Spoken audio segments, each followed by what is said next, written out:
Bismillah. Alhamdulillah. Assalamualaikum. Sudah la ilaha illallah wa la syarikalah. Wa asyhadu anna Muhammadan abduhu wa rasuluh. Alladzi la nabiyya ba'da. Alhamdulillah. Di majelis ini kita akan kembali melanjutkan seputar akhlak. Yang kembali kita murajaah lagi seputar akhlak ini, bagaimana mengobati akhlak yang tercela. Yang pertama, dengan mengetahui hakikat penyakit hati, bahayanya, sebabnya, kebalikan darinya, faedah dan sebab dari kebalikannya itu. Terus yang kedua, mengetahui adanya penyakit tersebut dalam dirinya dengan memeriksa dan menyelidikinya dan memilih orang lain yang dapat mengingatkannya atas aibnya itu dari teman yang jujur. Yang ketiga, dengan membedakan sebab-sebabnya, kemudian menghilangkan sebab tersebut, karena musabab hanya bisa hilang dengan dihilangkan sebabnya, maka melakukan kebaikan yang berlawanan dari penyakit hatinya dan berusaha keras untuk mencapainya, berusaha untuk mencapai kebaikan itu, karena penyakit itu dapat diobati dengan kebalikannya. Seorang ikatnya misalnya ketika sakit hati ke orang lain, dia coba dirinya tidak dendam, tapi dia coba dirinya memberi, ini yang berat. Dia mencoba dirinya memuji pada orang lain, itu yang berat. Terus yang keempat,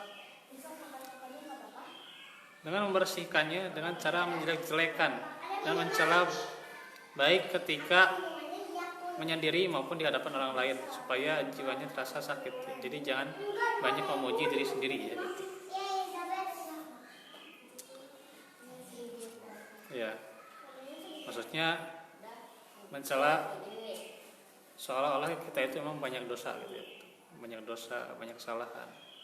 Harus rajin lah. Jangan kita banyak memuji diri kita, ya, gitu. Karena itu yang bisa jadi sikap ujub dan takabur. Yang kelima, dengan riadoh, yaitu melatih diri dengan ibadah dan mengajarinya memikul beban berat sedikit demi sedikit, ya, gitu. Jadi latihan, ya. Setiap amal itu kan ada latihan juga, ya, gitu. Ketika mau tahajud itu kan ada sholat iftitahnya kan 2 rakaat, ya, gitu.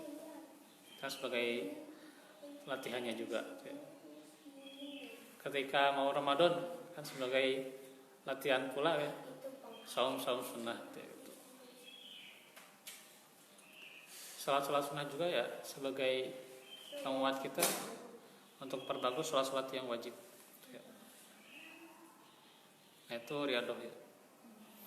Sedikit demi sedikit, ya.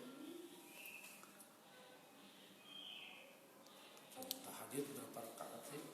Tahajud mah ya bebas sih, ya, maksimalnya 11 maksimalnya. Ada yang 3, ada yang 5, ya silahkan semampunya, ya. Oh, ganjil. Ya ganjil, pasti kan ditutup dengan witir. Itu tahajud mah harus tutup dengan witir. Langsung witir gitu. Ya, 2 langsung witir, gitu. Harus ditutup dengan witir. Kalau sholat witir katanya harus tidur dulu nanti. Ya itu mah sebutan aja, sebenarnya sama-sama aja, gitu. Kalau tarawih kan witir sebelum tidur kan. Iya. Kalau namanya cuma beda, kalau di luar Ramadan tahajud, kalau di bulan Ramadan tarawih. Kalau belum tidur biar mulai, jadi satu ini pekerjaan tapi ada bermacam-macam makna. Tapi sama-sama aja sebenarnya mah Itu hakikatnya. sama-sama kene. Karena Rasulullah Hakikatnya sama. tidak pernah lebih dari 11 rakaat baik di dalam Ramadan maupun di luar Ramadan. Rasulullah teh 11 rakaat, ya. Kalau yang 3 berarti 2, 1 gitu. Iya. Itu kan jemaah tabligh 3 rakaat. 2, 1. Nah, terus yang keenam, istima ya, mendengarkan ayat-ayat Al-Quran dan juga hadis-hadis Nabi ya, senantiasa membacanya. Bahkan ketika berisi celaan terhadap akhlak jelek pun dipahami supaya kita menghindar darinya. Dan tentang pujian akhlak baik ya, ada hadisnya, yaitu supaya kita termotivasi untuk terus ya. Maka Nabi bersabda, inna su'al khuluqi yufsidul amala kama yufsidul khallul asal. Sesungguhnya jeleknya akhlak itu dapat merusak amal ya, sebagaimana cuka bisa merusak madu. Riwayat Abu Asy-Syaikh pada Amsalul Hadis, dan padanya ada rawi yang namanya An-Nadr bin Ma'bad Abu Khazam. Katanya adalah, kata Ibnu Ma'in, laisa bisyai'in atau laisa bisikotin ya, jadi tidak kuat. Tapi kalau dari segi maknanya tidak menjadi masalah ya. Kemudian juga hadis yang lain, innal abda la yablughu bi husni khuluqihi azima darajatil akhirati wa syarafal manazili wa innahu la dhaifu al ibadah wa innahu la yablughu bisu'i khuluqihi asfala darajatin fi jahannam. Sesungguhnya seorang hamba dapat mencapai karena baik akhlaknya, yaitu derajat yang paling tinggi di akhirat dan tempat tinggal yang mulia, padahal ia lemah dalam ibadahnya ya. Jadi ibadahnya lemah ya, tapi dia akhlaknya baik ya. Dia bisa mendapatkan derajat yang tinggi di akhirat. Luar biasa ya. Padahal ibadahnya nggak seberapa. Iya, tapi akhlaknya bisa diterapkan. Iya. Dan sungguh seorang hamba dapat mencapai karena jelek akhlaknya, yaitu derajat yang paling bawah di neraka jahanam. Kayak orang munafik tuh. Itu, iya, munafik paling bawah. Yang Pil ya. level bawah itu tidak munafik dulu, itu jangan itu juga termasuk. Ya derajatnya ya, derajat paling bawah, yaitu orang yang jelek akhlaknya. Hadis riwayat At-Tabrani pada Mu'jamul Kabir dari Anas,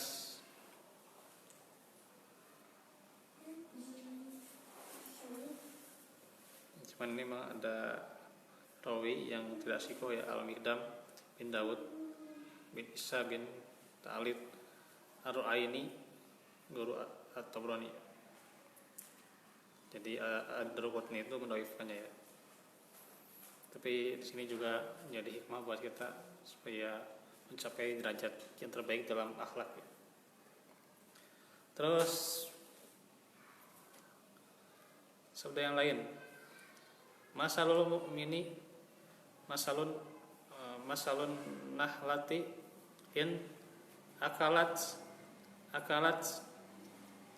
thayyiban wa in wadu'at thayyiban wa in waqa'at ala udi sejarin lam taksirhu. Perumpamaan orang-orang yang beriman itu bagaikan lebah. Jika makan, ia makan yang baik.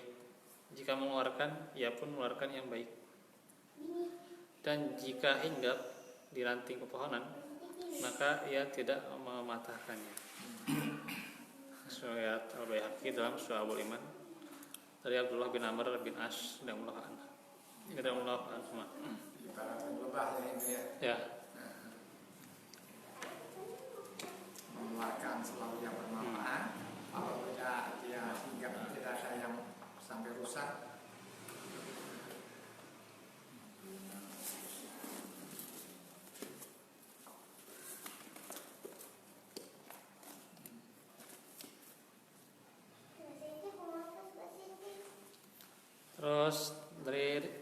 Nabi juga mamin dan bin azamu indallahi azza wa jalla min su'il khuluq wadalika anna sahibuhu la yakhruju min danbin illa waqa'a fi danbin.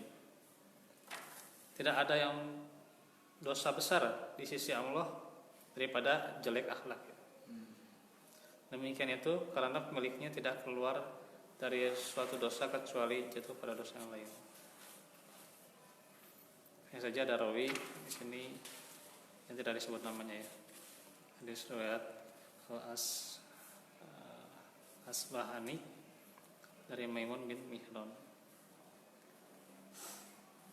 Jadi ini bagaimana jeleknya akhlak itu kan bisa jadi dosa besar ya.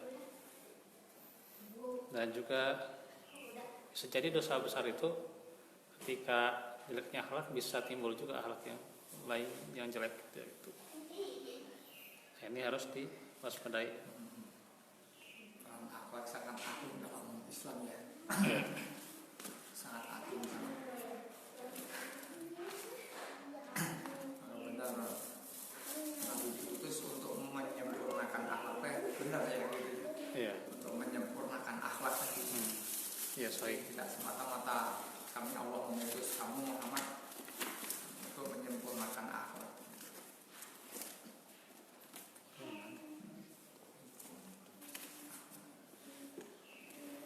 Ya, semoga bisa ini baterainya nih. Terus sebuah doa ya. Allahumma janibni munkarat al-akhlaq wal ahwa'i wal a'mali wal adwa'i.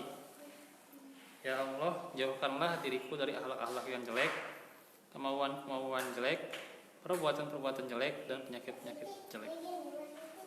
Ada riwayat Al-Hakim di kitab Al-Mustadrak dari Zaid bin Ulaqah dari pamannya. Nah, ini bisa kita amalkan ya. Allahumma janibni munkaratil akhlaq wal ahwa'i wal a'mali wal awda'i. Ini juga bukan hanya akhlak yang jelek, tapi kemauan-kemauan yang jelek, perbuatan jelek, termasuk juga penyakit. Nah, ini bisa diamalkan.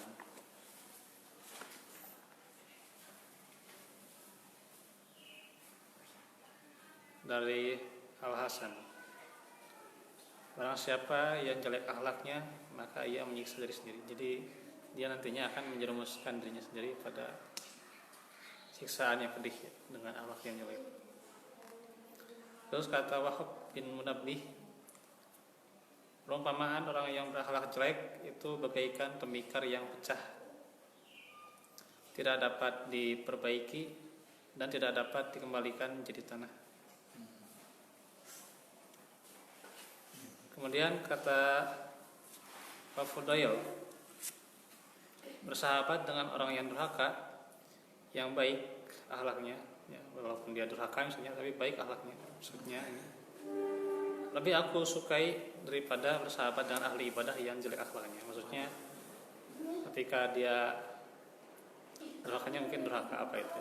Ini memang nggak ada penjelasan ya.